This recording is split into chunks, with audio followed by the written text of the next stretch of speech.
People aren't getting paid enough in sleep. If you disagree with me, put your stupid statement down below, which no one's gonna read anyway.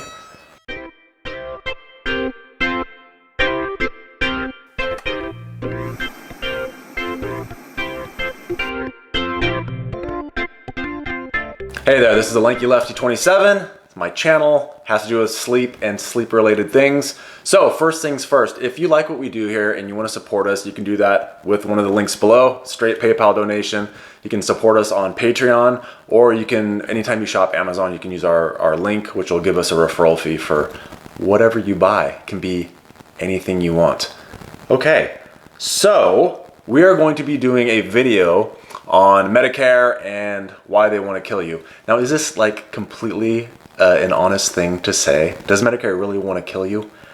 Let's look at the evidence first, but here's my working hypothesis is they don't really want to kill you, they just don't care if you die. So let's go ahead and look at some of the data. Now, the first thing that we're gonna have to do is all be on the same page. So I'm gonna use some data from one of my home sleep tests to show you what all of these terms are that we're gonna be using. Let's try to all get on the same page. These top two here are eyes, this one's chin. These don't really matter for you right now. These three here in the center that looks like absolute hell, I'm zoomed out, so it's gonna look a little thicker than normal. These are your EEG, so your brain pattern. This pink one is snoring, like the pink softness of the inside of your mouth. I don't know. Then we have here, this is the P flow. It's a nasal pressure transducer. This will be important later, but this is basically your breathing.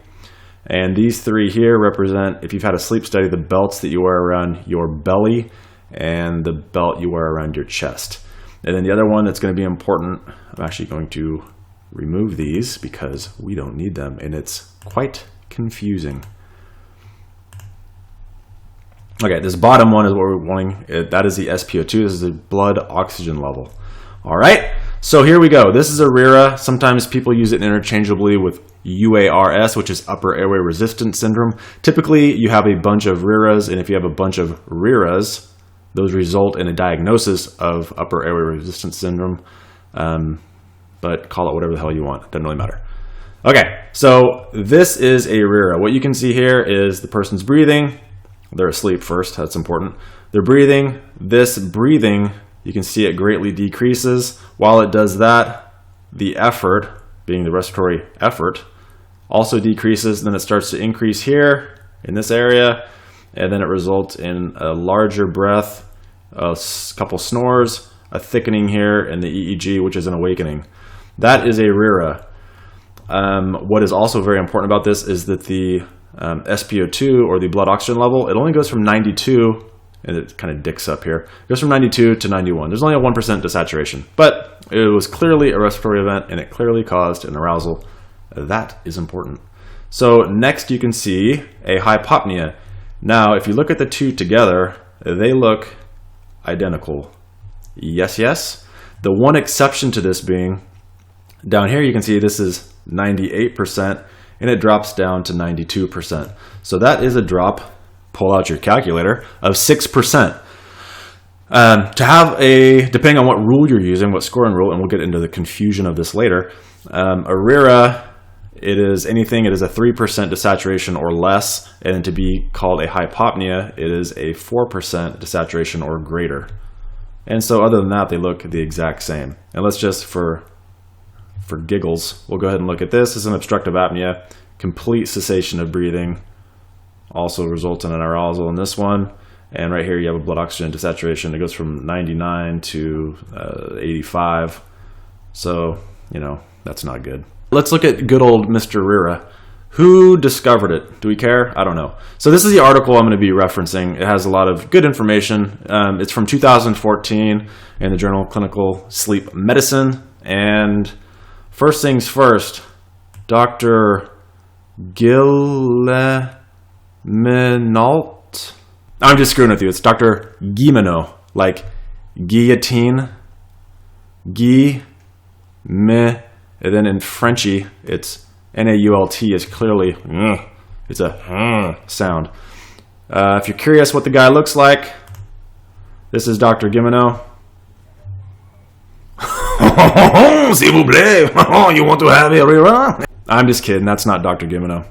this is. So Dr. Gimeno, he first discovered, or first basically defined upper air resistance syndrome in children. Pretty much noted that it doesn't result in the same amount of desaturation, but it's clearly respiratory related and it's clearly causing an arousal. And they started applying this to adults. And at some point throughout time, this used to be only measured using an esophageal balloon, otherwise known as a PEZ. And in this article here, it kind of says that we use, remember I said the nasal pressure transducer, those were deemed acceptable in measuring this later on. And so that's how they're measured now. Instead of dropping a balloon down people's, down people's noses into the throat, they just use a nasal pressure sensor, which is quite nice if you're the patient. Okay, so in 2005, UARS and RERAS were formally incorporated into the AASM disease. It was included in one of their diseases.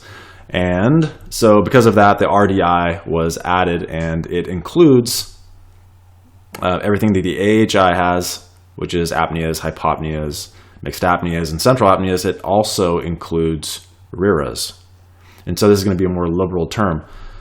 Okay, so why is this important? This is a statement that is pretty much problematic for the entire thing of why Medicare wants to kill you, or at least doesn't care if you die.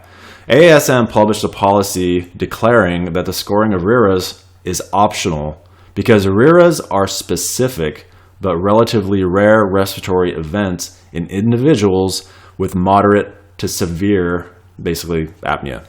Okay, this is a huge problem because people with moderate to severe sleep apnea, they're just gonna have mostly obstructive apneas and hypopneas. These are serious events, but because you're severe, obviously you're gonna be having more of those. And because of that, they said, oh, well, RERAS aren't really all that common. They're rare, so we're not gonna count them. And our beneficiaries, we're not gonna treat them if that's what they're diagnosed with.